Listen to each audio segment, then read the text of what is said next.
am delighted that I've almost finished the pagoda.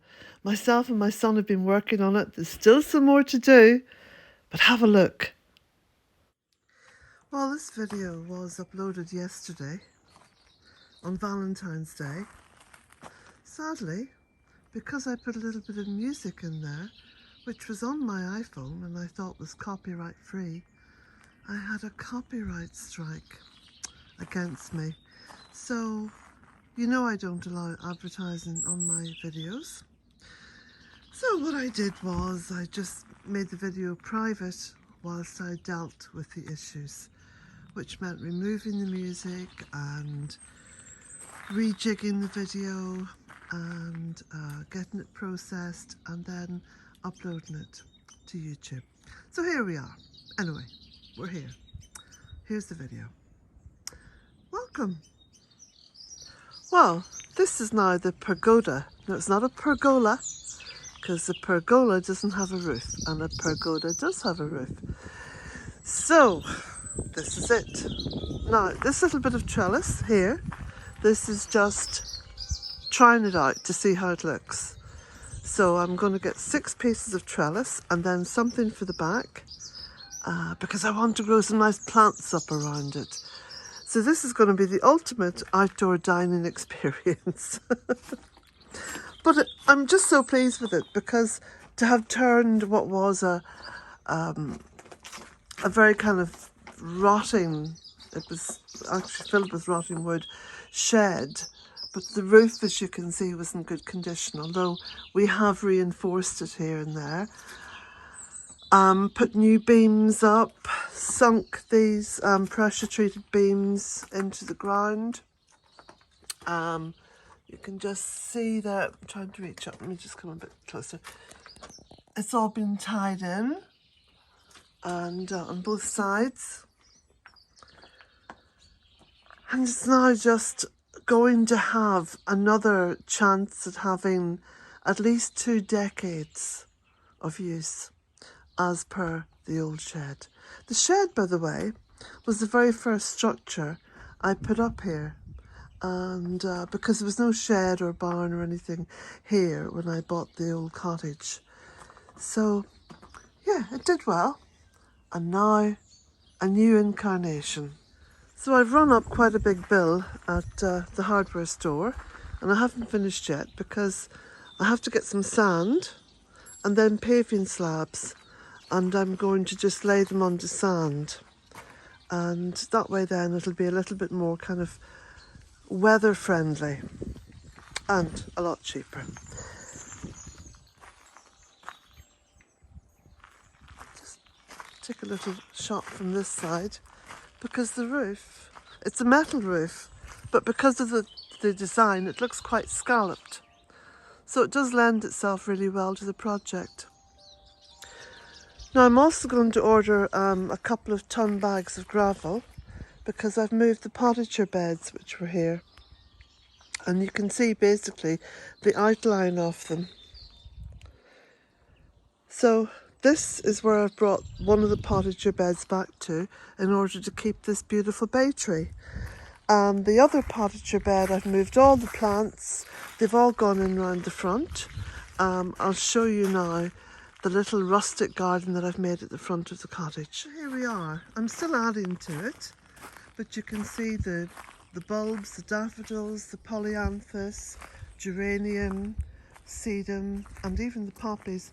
They've all been moved, they've all been bedded in, and it's starting to look rather nice.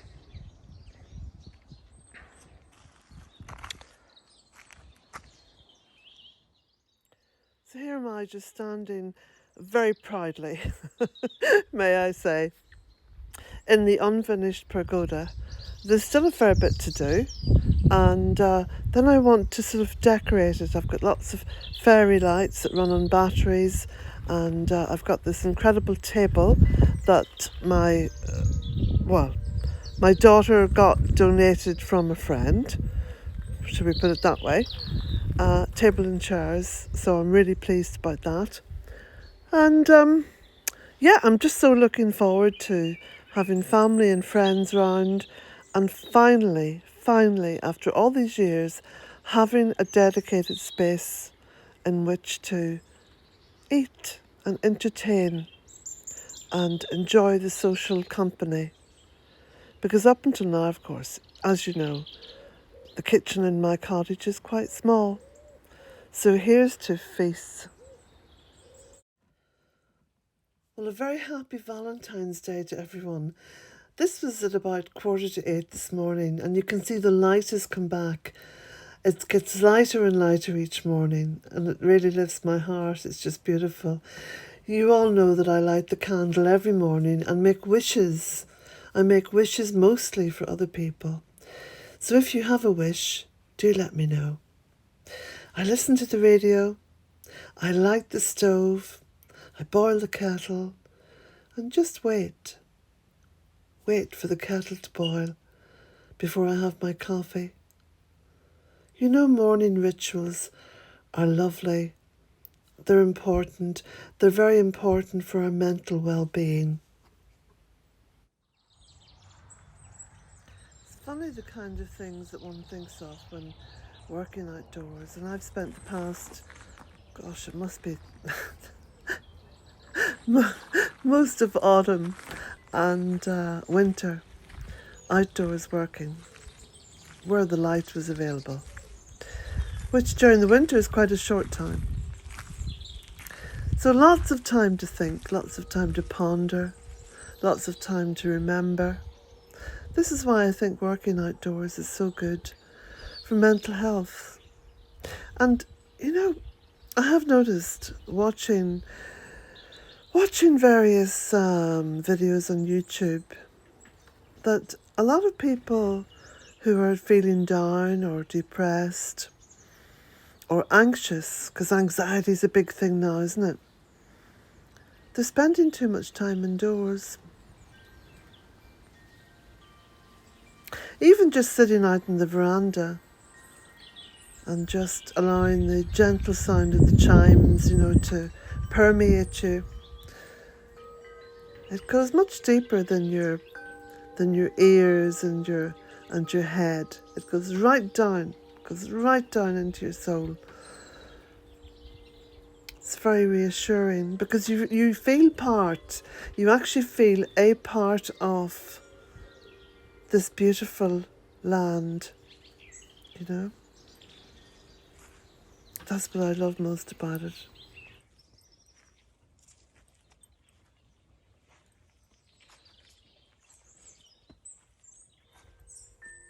I often wonder as well just how much of the problem with modern day anxiety is to do with watching so much negative stuff on the internet or constantly hearing the news. And you know what they say about the news? No news is good news. So sadly, the worst is reported. And that can be quite depressing, you know, especially when you can't do much about it. But anyway, here I am just at the top of the vegetable garden, and I'm going to take you up to the stone circle. Those of you who are familiar with Old Cottage will know that there's a stone circle right at the very top of the land, on the very edge, on the the southeast corner. And it is basically a monument to the Divine Feminine. It has 13 stones in it, which represents the 13 cycles that a woman has within her year, within her menstrual year. But it also represents the lunar cycle, the 13 moons that we have of a year. And in various blogs on my website and various videos, you know, because I've made hundreds and hundreds of videos and I've written hundreds and hundreds of blogs. Gosh, when I think of the money I could have made from advertising. Safe to say, it only amuses me. It doesn't give me any regrets.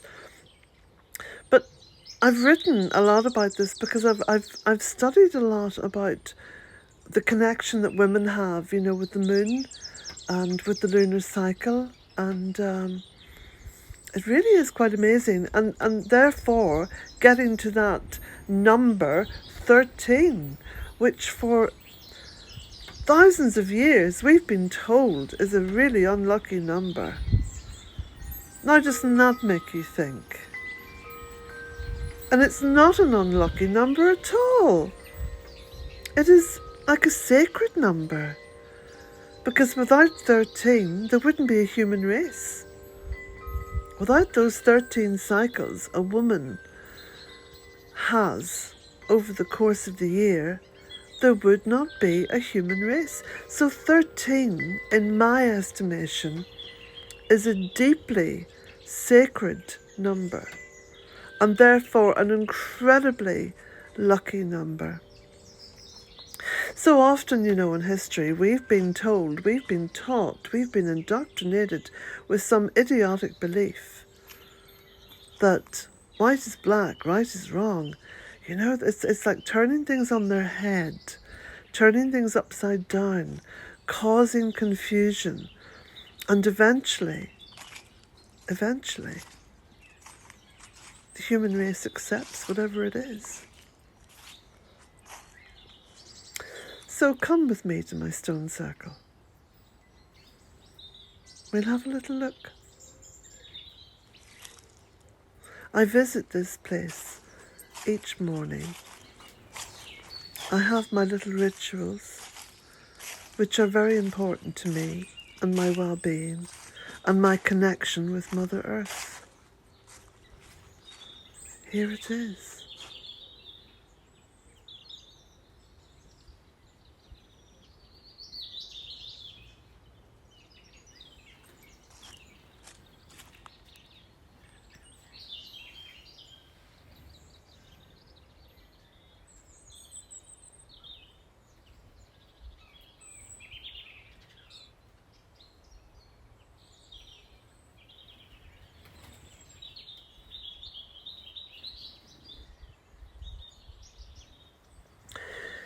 So blessings to you all. Blessings to you all.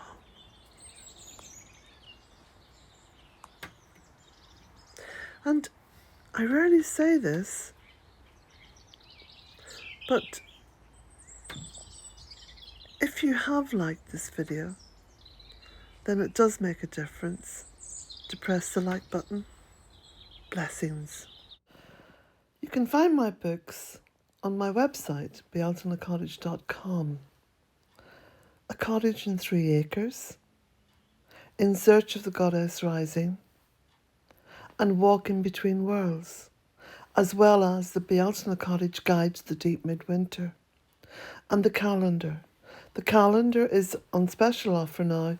You can also get the map with it for free. So the links are all underneath this video in the description box. But the Bealton Cottage website is filled with photographs and hundreds of blogs with no advertising. So do have a look over there and a good peruse. I think you'll find it's very interesting. A little view of Bealton Cottage when I first bought the cottage, and this was the land looking up from the road and the land looking down from the cottage. Blessings to you all.